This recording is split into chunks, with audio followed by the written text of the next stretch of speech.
Welcome again, everyone, to another episode of Resilient Health Radio. I'm your host, Dr. Darin Ingels, and my guest today is Claudia Muehlenweg. I think I said that correctly. And she is a holistic vision coach and the founder of the Naturally Clear Vision Institute. And today we're going to talk about all things related to vision. So, Claudia, welcome to the podcast. Well, thank you. And you did a fantastic job pronouncing my very difficult to pronounce last name.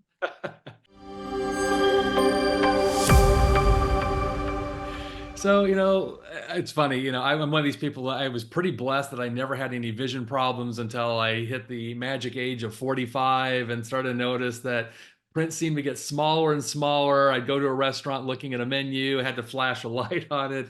I think a lot of us experience vision changes, particularly as we get older. But I kind of worry about modern day society because, we're glued to screens, whether it's your computer, your iPad, your iPhone, that fixed gaze. I think it's so unnatural in so many ways as humans to be sitting at that, looking at the same thing at the same distance over and over. You know, Maybe we could start off and just talk a little bit about, what are kind of some of the maybe the do's and don'ts of, how you keep your vision healthy. You already touched on something really profound because looking up close is just from a muscular aspect. And I have two little plastic eyeballs here, but like when we look in the distance, the eyeballs are parallel to each other, which means the outer eye muscles are relaxed, and also the ciliary muscle that kind of works the lens is relaxed because the lens is flat. So it's the relaxed state of the eyes. Now, when we look up close, we do something called converging. Think of crossing your eyes.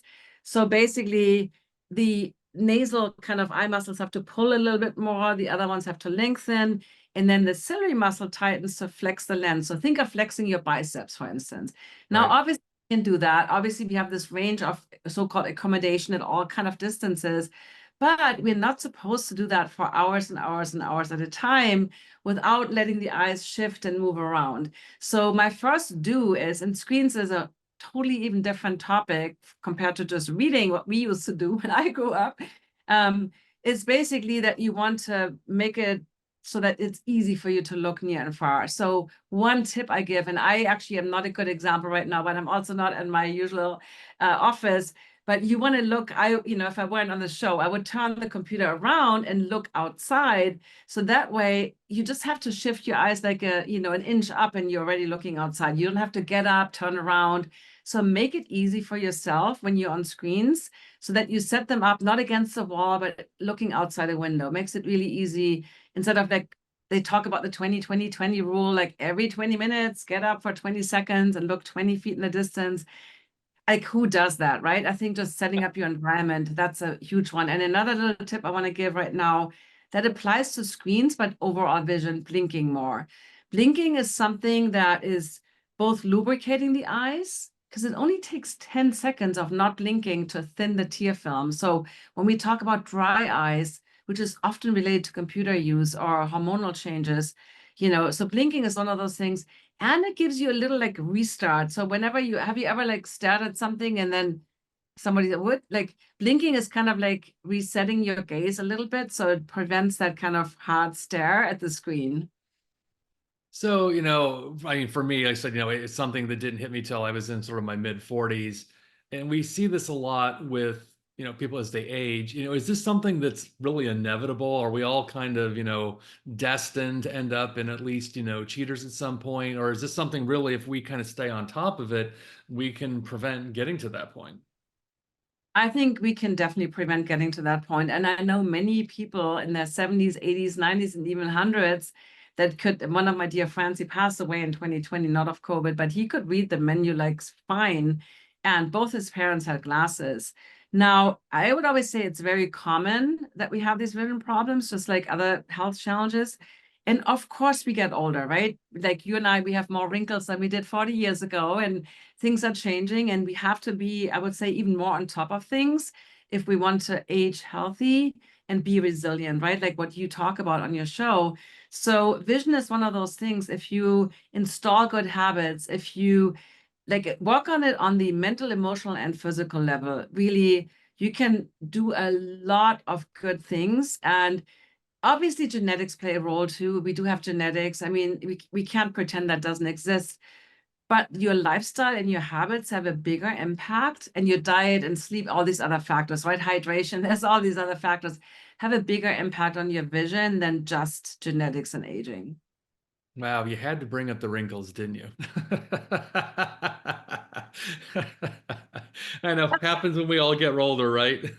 Yeah, and that's one reason when you wear the cheaters, they're basically magnifying glasses and they actually make your eyes bigger, but they also show the wrinkles more. So I know. Tell me about it.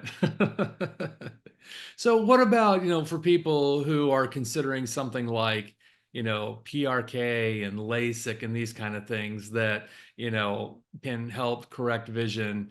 Is this really a solution? Is it going to be more problematic down the line? I mean, I happen to know a handful of people that have done both PRK and LASIK, and they get some, temporary benefits that last often a handful of years, and then they find at some point they're kind of back to the same place. And as far as I understand, again, I'm not an eye doctor, but once you do those procedures once, that's kind of it, right? So first of all, I also am not an eye doctor, but I actually work with a lot of my clients that had LASIK or PRK. And like you said, it's a temporary fix. And when it comes to health, there is really no shortcuts. I think we always want that quick fix. We want to have that pill or whatever it is, that magic thing that solves all our problems. And it's basically a cut into the cornea. And I always say it's irreversible. It's like, like when you get a tattoo, that's kind of the same idea. So there's a cut into the cornea. And just really quickly for your listeners, so when you're nearsighted, your eyeball is kind of elongated. So it's a little bit more like an oval. When you're farsighted, it's a little bit shorter. So when they cut, so and the cornea and the lens are basically the two main factors in addition to the eyeball length to make sure that the focal point falls into the macula. That's why we have the sharpest vision, right? So basically cutting into the cornea will adjust the refraction, so maybe helping if the eyeball is too long and make sure that the light rays actually fall into the right spot. And yes, it doesn't last. And I mean, I know all the horror stories of dry eye syndrome, halos at night. I mean, I talked to so many people that were so regretting it, but I also know people that are super happy about doing it. But like you said, it doesn't last. So when you are nearsighted, for instance, I want to do a quick little detour because this is really important. We measure vision or refraction in diopters, right? Just like we weigh our body weight in pounds or kilos. And when you are nearsighted, you have a minus. So basically, it's would say -2, -3, -4, whatever the strength of your nearsightedness is. Now, when they cut into your cornea, oh, let's backtrack, sorry. So that is measured when you're nearsighted, that's measured for far away, for like really seeing the distance. So when you're wearing your -5, let's say, glasses or contacts, you're corrected for distance vision. But up close, you can probably just take the glasses off and read fine. Like you don't need any glasses, depending on how nearsighted you are, right? Or you have to hold it pretty close. Now, so that means that the diopters that you need for looking up close might only be like -3 or something, right? Now you get that cut into the cornea, the -5, let's use that as an example.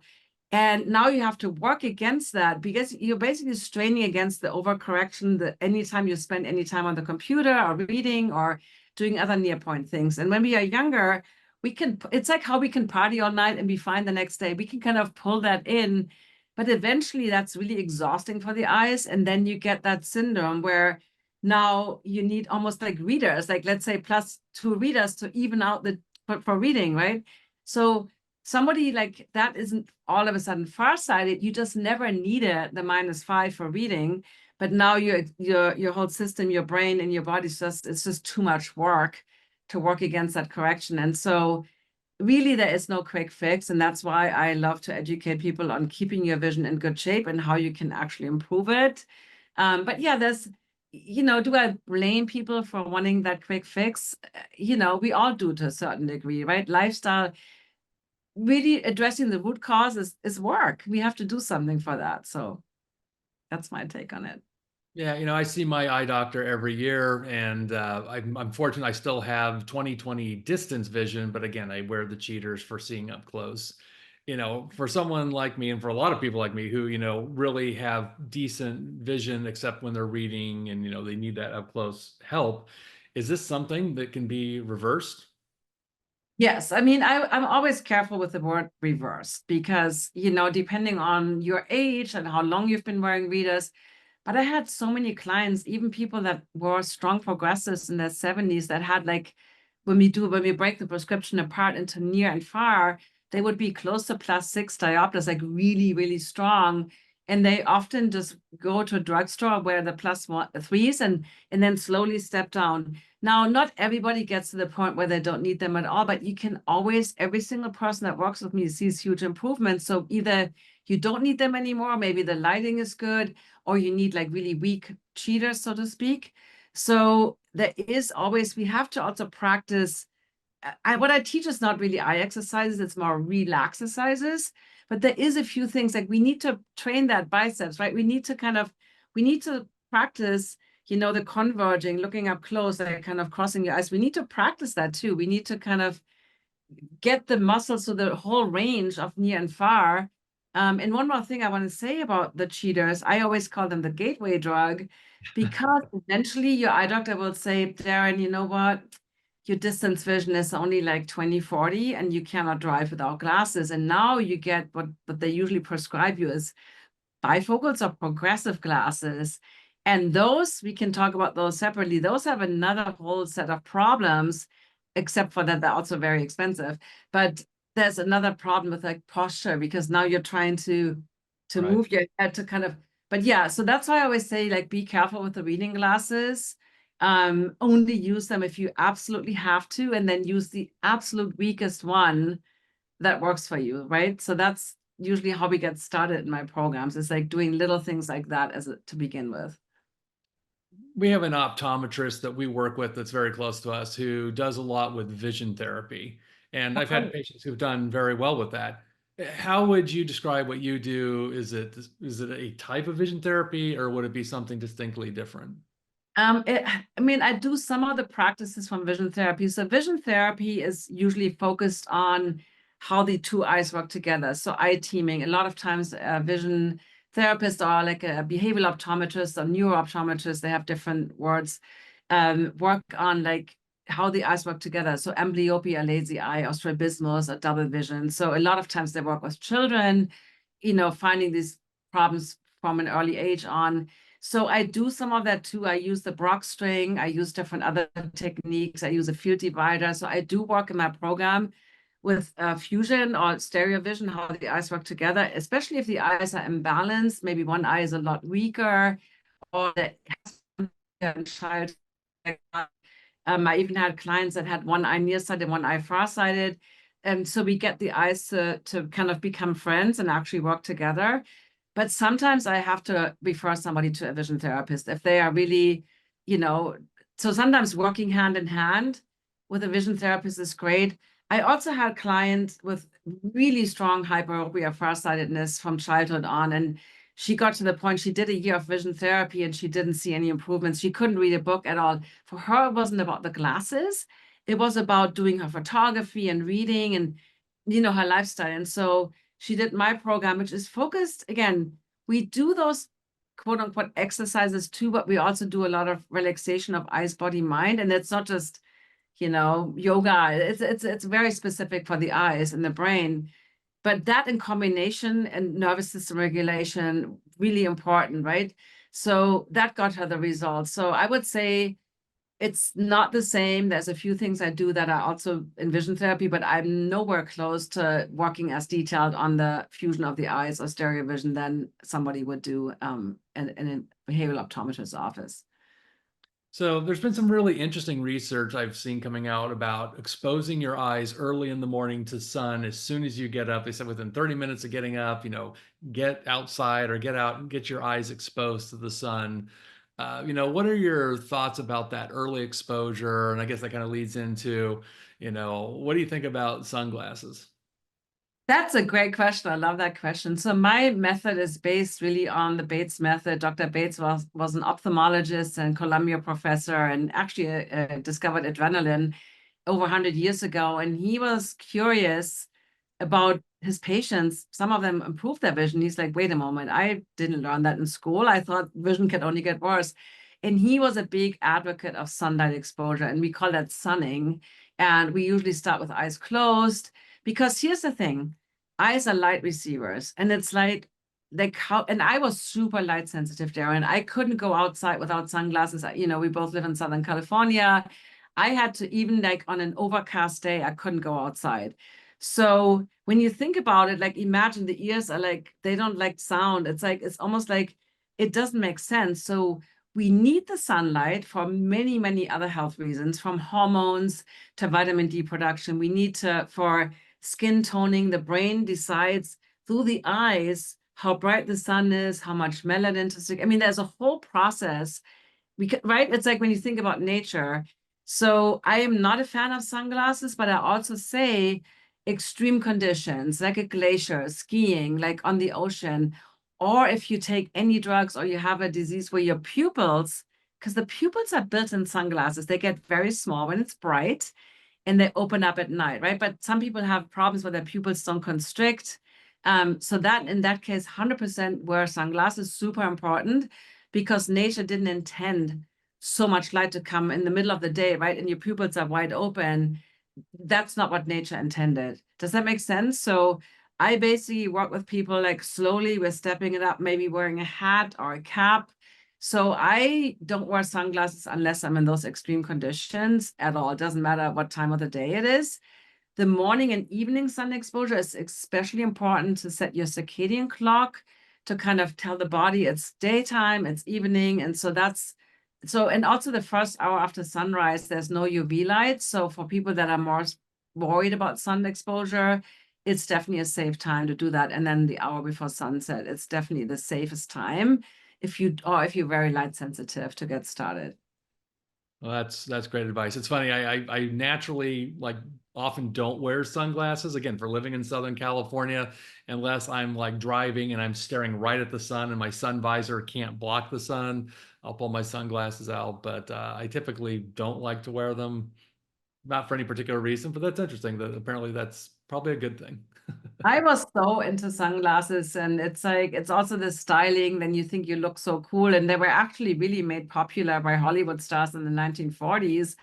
And it's when you think about the whole history of sunglasses, Aldous Huxley wrote a beautiful book, The Art of Seeing. He actually had severe vision problems and he got help by a trained Bates tech teacher back then. And he talked about how people run around in these dark goggles. Like before World War One, only the afflicted, meaning the blind ones, had those dark goggles. And he was like, it's an addiction, like smoking. It's interesting. He said that in the 1940s, that when they really became popular. And I think there's a need for sunglasses. Like I said, there's many exceptions where we do need sunglasses, but it's also been kind of this fear mongering about natural light, like basically making you blind. I think, I don't know. When I was a kid, my mom in the 60s, she put me out in the sun because, right, the 60s, the sun like was the best. And then the 80s came and the sun is all dangerous and evil. And I think we're going back and forth on this topic in our health beliefs or what doctors recommend. So I think it's important that everybody makes their own decision and ask your eye doctor if you're not sure. But getting your eyes to be less light sensitive is really important for good vision.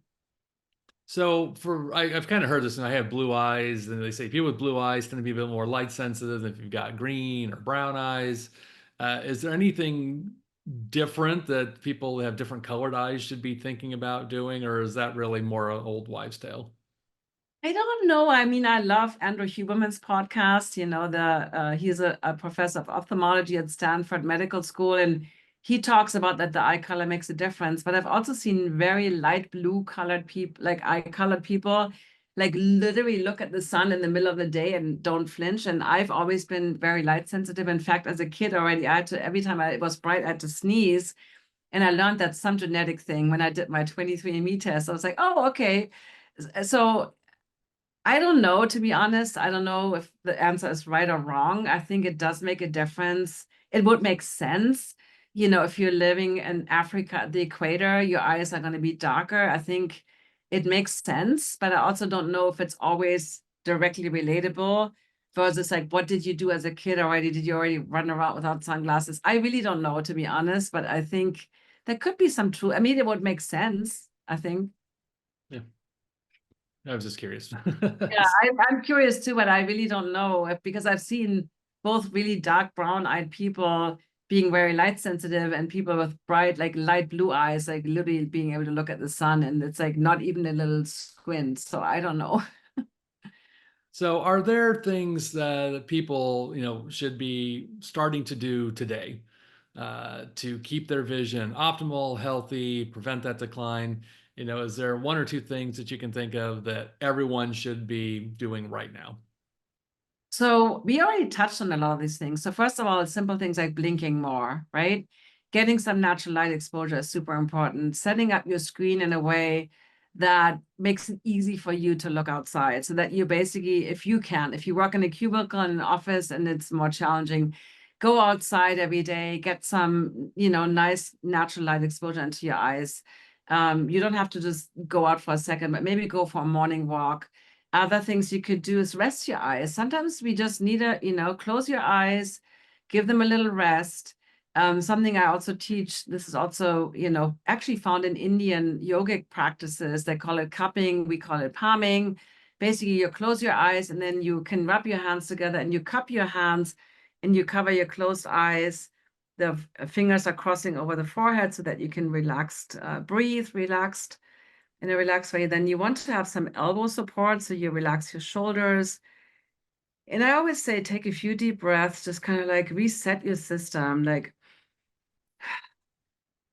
feel your feet on the ground, and then bring up a happy memory, like bring up something where you just go like a little mini vacation, right? You bring up something in your mind, a place, a person, it could be real imagined, and just relax for a few moments. And then, you keep your eyes closed, you take your hands away, and then wait till you feel like, because a lot of light comes into the closed eyelids. And then when you're ready, you do 5 quick blinks, 5 gentle squeezes. And most people immediately report that the eyes feel more lubricated, more relaxed. So this was just super short what I just did, maybe like 30 seconds. So you can do that for a few minutes. So palming is one of those things that's really helpful. I mean, there's a whole lot more, but basically, yeah, I want to leave it at that because other things are getting more complicated. And then what I said earlier, if you can do something without your glasses safely, right? If you're farsighted and you don't really need glasses for driving, 20/40 is in most states in the United States and pretty much most of the world is the standard of vision acuity that you need to have. So obviously safety first, really important. But if you can read a book without glasses, or if you can be in the garden or go for a walk, or maybe weaker glasses, right? Especially like you talked about cheaters. If you're farsighted, you can go to a dollar store and get some simple, like inexpensive lenses, right? When you're nearsighted, it's a little bit more complicated to reduce your glasses. So it's possible. Well, this has been really useful information. I know so many people are already kind of struggling with their vision, but it's great to know that there are possibilities to keep your vision solid, intact, and hopefully prevent, needing the cheaters or other kind of glasses down the line. And I know you've got a couple of programs that you work with. Can you just talk a little bit about your 5 day challenge and then your other program? Yeah, so I have a 5 day training. It's called See Better in Just 5 Days. And I created that because a lot of times people say, I don't know if that's true. Give me the science. Or my eye doctor says this doesn't work. And I always say, don't believe your eye doctor. Don't believe me. See for yourself. So it's a 5 day course where we go over some of the things we practiced. There's little video trainings, exactly how to do these things. And then I go live every day for about 90 minutes and we do live coaching. It's really fun. And the next one starts August 19th. And then I also teach master classes, which actually go hand in hand with a 5 day experience, where I talk about the science, the statistics, which is more all the background facts that I like to present. And so those will also be available the week after that. So I usually do that once or twice a year, those free classes. And I also have a free YouTube. Every Wednesday, I go live on YouTube. It's called Clear Vision Wednesday. So there's sometimes guests, like you would be a great guest, or I just teach on my own. It's like a vodcast, I learned. It's not a podcast because it's on YouTube, but that's also available. Great. Well, we'll drop the links in the show notes. And for anyone who's interested, please check it out. And Claudia, again, I'm grateful that you spent a little time with us today and shared all this really helpful information. Thank you so much for having me. I really appreciate it. All right. Thank you.